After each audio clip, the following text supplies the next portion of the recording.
আজকে বোনের বৃদ্ধি। সকালবেলা উঠে রীতিমতো কান্নাকাটি করছে। কেন জানো? তার আগে তোমরা কিছু গয়নার কালেকশন দেখে নাও বোনের, যেগুলো এখন আমি ওকে পরাবো। হ্যাঁ, সকালের বৃদ্ধি হবে, কিছু গয়না তো এখন ওকে আমি পরাবো। কত সুন্দর সুন্দর গয়না শুধু দেখো তোমরা। বোনের গয়না দেখতে দেখতে 100 বছরের পুরনো একটা গয়নার আমরা হদিশ পেলাম। হ্যাঁ দেখো, এটা দিদুনের গয়না, বোনকে দিদুন দিয়ে গেছে। কত পুরোনো দিনের গয়না, কি সুন্দর শুধু বালাগুলো দেখো তোমরা। এগুলো শুধু পুরোনো দিনের গয়না নয়, এগুলো হচ্ছে বড়দের আশীর্বাদ। হ্যাঁ, এই গয়নার মধ্যে ছিল দিদুনের মন ভরা আশীর্বাদ।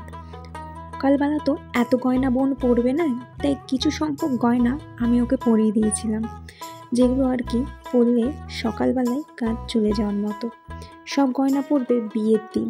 এখন আমি ওকে বলেছিলাম অল্প অল্প কিছু গয়না পরার জন্য।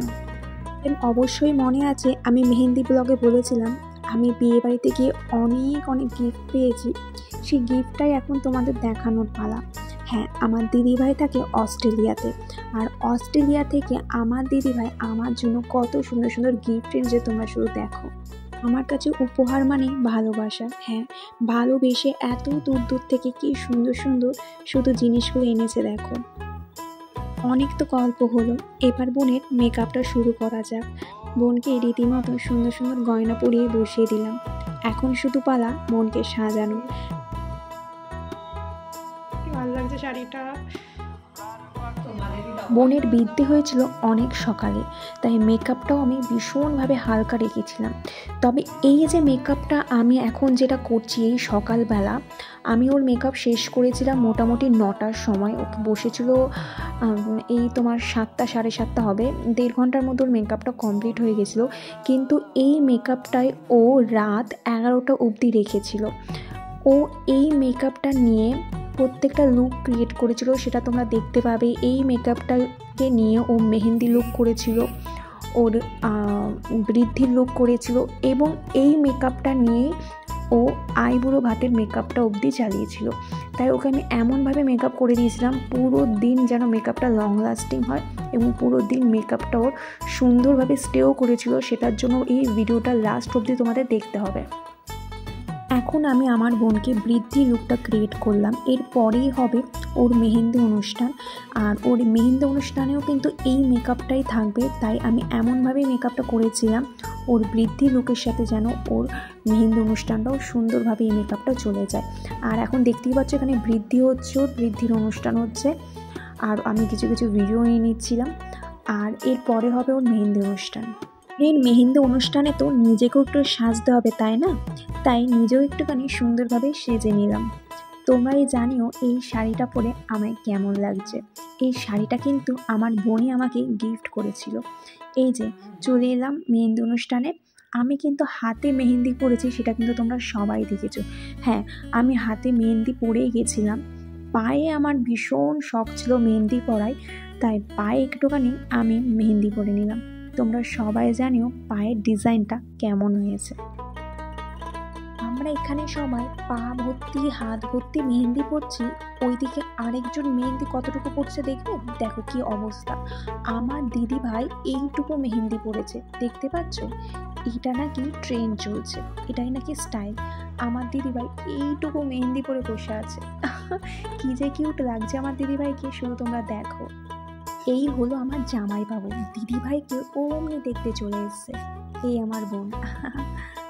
ওই দেখো, আমরা মেহেন্দি পড়তে পড়তে কখন বরের বাড়ির লোক চলে এসছে, আর আসতে না আসতেই সবাই ডান্স শুরু করে দিয়েছে। আমি তো পায়ে মেহেন্দি পরে বসেছিলাম, কি যে ইচ্ছা করছিল ডান্স করতে কি বলবো, বাট ওই যে পায়ে মেহেন্দি আছে, নামতেই পারছিলাম না। এই যে আমার বোন হাত ভর্তি করে মেহেন্দি পড়েছে। এই যে আমাদের জামাই, আমার বোনের হবু বর। আমার বোন কিভাবে মেহেন্দি পড়ছে সেটা দেখার জন্য হবু বর একদম চুপটি করে দাঁড়িয়েছিল। এই যে কত সুন্দর করে আমার বোনকে মেহেন্দি পড়াচ্ছে, দেখো ডিজাইনটা কত সুন্দর হচ্ছে। আর বোনকে কেমন লাগছে তোমরা ওই পার থেকে যারা যারা আছো প্রত্যেকে কিন্তু জানিও বোনকে কেমন লাগছে। মেহেন্দির অনুষ্ঠান শেষ হতে না হতেই আমি হঠাৎ করে মনে পড়লো আমি আমার গোপাল আনতেই ভুলে গেছি বাড়ি থেকে। ওরে বাবা, এই যে চললাম আমার গোপাল আনতে। আমার মা এসেছিল সেই দিন বিকেলবেলা বেলুর থেকে, আর আমার গোপু সোনাকে নিয়ে এসেছিল। কী যে ভালো লাগছিল। দেখো, গোপালকে আমি আনতে ভুলে গেল, আমার গোপাল কিন্তু আমার কাছে ঠিক চলে এসছে। মেহেন্দি অনুষ্ঠান তো প্রায় শেষ, তবে আমি বেশি ফুটেজ তুলতে পারিনি, বেশি ভিডিও করতে পারিনি। তার একটাই কারণ যে এত ব্রাইডের ছবি, এত ব্রাইডের ভিডিওস, তো আমি বেশি ভিডিও করতেই পারিনি। আমি বিকেলবার একটু বেরিয়েছিলাম, আর বেরোতে না বেরোতেই এই এত সুন্দর একটা মন্দিরের দেখা পেলাম। দেখো কত সুন্দর মন্দির, এই যে বজরংবলী। কী যে ভালো লেগেছিল এত সুন্দর মন্দিরটা এসে, মনটা যেন একদম জুড়িয়ে গেছিলো। এত সুন্দর মন্দির, সত্যি এখানে যে আছে সেটা জানতামই না। সত্যি রানীগঞ্জে না এলে এত সুন্দর একটা মন্দিরে সত্যি দেখা মিলত না। এটা সত্যি মায়ের ইচ্ছে ছিল, ভগবানের ইচ্ছে ছিল। এত কাছ থেকে ভগবানকে দেখতে পাবো, এত কাছ থেকে ভগবানের দর্শন মিলবে সত্যিই ভাবিনি। এত ভালো লেগেছিল মন্দিরটা এসে, মনটা জুড়িয়ে গেছিলো। আমার আগের যে ভিডিওটা আমি তোমাদের জন্য করেছিলাম মেহেন্দি ব্লগটা, সেটাকে এতটা ভালোবাসার জন্য তোমাদেরকে অনেক অনেক ধন্যবাদ। আমার ভিডিও তোমাদের যে ভালো লাগবে সেটা সত্যিই আশা করিনি। তোমাদের জন্য এই ভিডিওগুলো করা।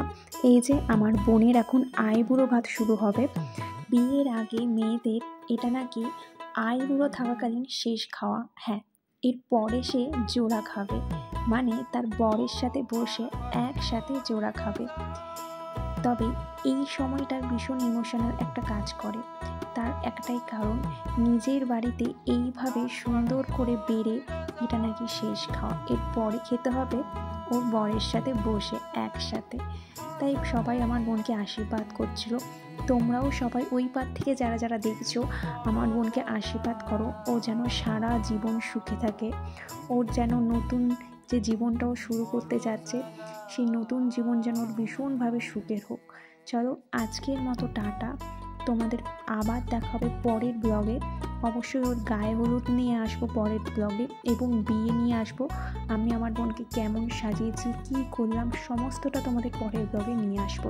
তোমাদের এই ব্লগটা কেমন লাগলো, এই ভিডিওটা তোমাদের কেমন লাগলো, তোমরা অবশ্যই কমেন্টের মাধ্যমে জানিও। আজকের মতো টাটা।